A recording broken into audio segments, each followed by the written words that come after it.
So, I have some good news and I have some bad news. We're going to start with the bad news. The bad news is that the woman who is up for Secretary of Education right now is completely underqualified to fuck.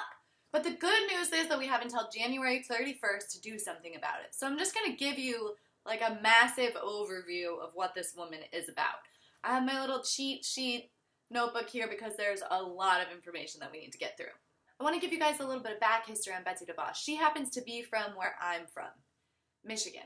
She's been lobbying there for a long time, been giving a lot of money to a lot of educational things for a while, to a lot of charter schools and a lot of private schools in Michigan. The problem is, in Michigan, our charter schools are an abomination. We have little to no regulations for these schools. People test terribly in them, and they don't get shut down. Basically, in Michigan, if you have money and you want to start a charter school, you just have to buy one and start doing it, and you can make profit off of it. So people are keeping these open. As long as there's tuition coming in, they're keeping them open, and it doesn't matter the test scores. Charter schools in Michigan are amongst some of the lowest performing schools in our entire nation. Part of the problem with charter schools, and especially in places like Michigan, is that you have cities like Detroit and Flint, where wealthier kids are being bussed out to charter schools that aren't in the urban areas, and they're putting all their money and funding into those. Schools have low attendance rates because all the rich kids have left, so there's just the less wealthy kids staying in the urban area public schools, and they're less funded and less taken care of. So there's not a lot of equal opportunity. And this is all part of what Betsy DeVos is all about, and what we believe would be wanting to do for the rest of our nation. Betsy DeVos' confirmations hearings took place on January 17th, and let's just say they did not go well. First of all, one of the major problems with these hearings was that no one had received proper paperwork for the hearing. DeVos' ethics review from the Department of Government Ethics had yet to be completed, and they carried on with the hearings anyway. DeVos did a lot of dancing around when she was asked questions. She had a lot of answers that were similar to this. Quote, "If it is deemed so, then yes," as opposed to giving definite opinions and definite plans of what she was going to do as Secretary of State. DeVos never said that she supports equal opportunity for all schools that are publicly funded. So that means that she would be holding public schools more accountable to stuff than she would publicly funded charter schools or private schools. In DeVos' opening statements, she basically just gave her promotion to charter schools and public schools as opposed to giving us an explanation of what she's going to do when she's elected, if she's elected Secretary of Education. DeVos never confirmed that she would work towards not cutting funding from public schools and to not work on privatizing them. She never confirmed that she would do that. Another thing that happened was senators were held to a strict 5 minutes of questioning each. This led to everything feeling super rushed.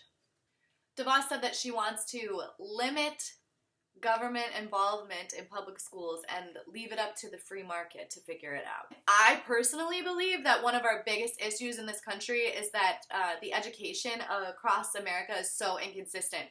We're all learning different things. We all have different opportunities. We all have different funding. We all have access to different school activities just based off of where we live. And I think that we already are seeing that as an issue in this country, let alone if we decided to leave things up to the free market and leave it all state by state, as opposed to making more federal regulations of how each school should be and how every student in this country should be taught. We owe it to our children to give them equal opportunity all across the board, no matter whether you're born in Michigan or Florida or California or New York. It shouldn't matter. You should just be able to get the highest form of education, and it should be equal to everyone else who lives in the United States along with you. Another thing, too, that gets affected by that is that there are, rural areas or areas that are super impoverished versus where I grew up, where we had a lot of privilege. We had a black box, a video department. We had a completely brand new high school halfway through my sophomore year. Imagine if everywhere had that opportunity. Imagine how much further we would be along as a society if every kid got the opportunity to access a proper wood shop, or every kid got the opportunity to work in an actual chemical lab.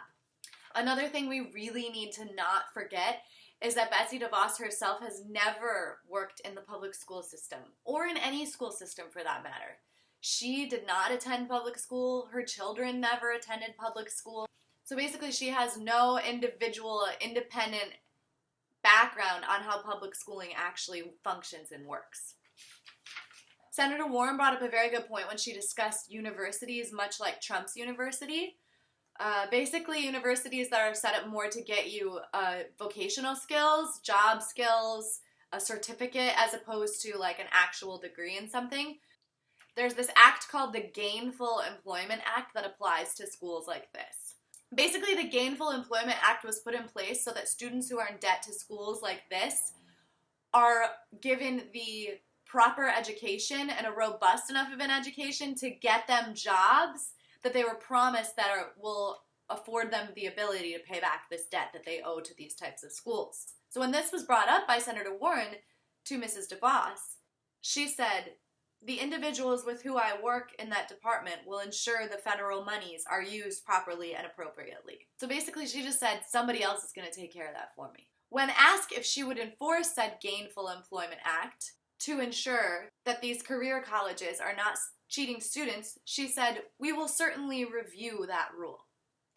I don't know how she hadn't reviewed that rule already before. I feel like she should have known everything there was to know about this rule. So basically, if a school does not meet the minimal requirements of the Gainful Employment Act, it will run the risk of losing its student federal funding. Betsy DeVos refused to say that she would hold charter schools and private schools that are receiving federal funding to the same standards that she will hold public schools to. This is a crazy one. Betsy DeVos had clearly no idea what the IDEA Act was. So for those of you at home who don't know what the IDEA Act is, let me tell you. IDEA stands for Individuals with Disabilities Education Act. Put simply, it's a 4-part piece of American legislation that ensures students with disabilities are provided a free, appropriate public education that is tailored to their individual needs. That is something that definitely I hold near and dear to my heart as a person with dyslexia and dyscalculia. So this affects me directly. When DeVos was asked about this federal act, she said, and I quote, "I think that's a matter that's best left up to the states." She's talking about a federal law passed in 1989, you guys, and she's saying that that should be left up to individual states. Do you think she doesn't know how federal laws work versus how state laws work? When Senator Kaine brought all of this information to her attention, she said, and I quote, "I think that is certainly worth discussion." No shit! How had you not discussed a federal act that has to do with children with disability in public schools when you're about to be our Secretary of Education of the United States? How do you not already have a ton of information about this in that folder that you carried with you into this meeting in the first place? Further, when Senator Kaine outright asked her if she was aware that the IDEA Act was indeed a federal law, she said, "I may have confused it." You know shit. She confused a federal law about education. Our possible future Secretary of Education had no idea about this federal law that affects all of us so deeply. Another thing we definitely cannot forget, shout out to Bernie Sanders about this because he asked her this outright. Prefaced it by saying he doesn't want to be rude, but honestly, Bernie, you weren't being rude. You were just asking the hard-earned facts that you had no information about. Bernie Sanders said, "Do you think if you were not a multi-billionaire, if your family had not made hundreds of millions of dollars of contributions to the Republican Party, that you would be still sitting here today?" Bernie, Bernie, Bernie! And again, he has no idea how much actual money she has donated or made or is worth because her complete file is not finished. So anyway, that's pretty much how that whole thing went. She also talked about grizzly bears in schools and how we need a gun for one specific school. And we've already seen that YouTube sensation. I'll link it in the bottom. So now, flash forward to last week, we've finally gotten the full file of all of her information. So Democrats are asking if we can have a second trial for her now that we have all the proper information that's needed as a country. Senator Lamar Alexander, who is our sitting chairman of the Senate Committee on Health, Education, Labor, and Pensions, denied said request.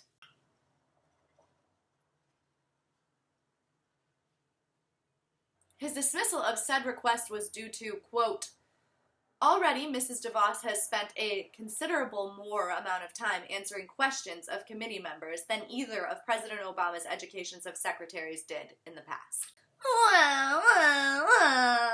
Are you fucking kidding me? That's a 6-year-old reasoning. Well, you guys didn't have to do it, so why should we? Maybe because we had the full case file, huh? How about that, Senator Alexander? So, that brings us to where we are now. Please call the list of senators I provided in the information below to express your opinion on the appointment of Mrs. Betsy DeVos as our Secretary of Education. At least 3 of these senators need to be convinced to block DeVos's nomination. It can't be that hard, can it? I hope not. Fuck. I'm just going to give you a general script of what I said to these senators when I called them. I said, hello, my name is, fill in your name here, and I am calling from, say where you're calling from, because I'm asking Senator, whichever senator you're calling, to do everything in their power to block the confirmation of Betsy DeVos as our Secretary of Education. Her hearings were held before the Office of Government Ethics could approve her paperwork. She gave undereducated answers in her hearing, and she has no relevant experience to the job. These are the reasons her nomination for Secretary of Education puts the children of this great nation at risk. Thank you for your time. That's it. That's all I have for you on Betsy DeVos. Make those calls. Make sure you're making calls every single day. Number is 202-224-3121.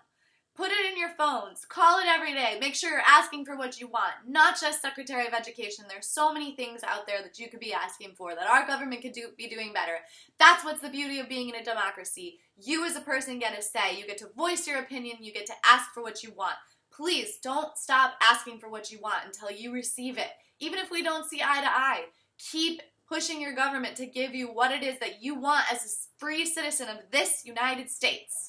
Thank you so much for watching my video. Subscribe below.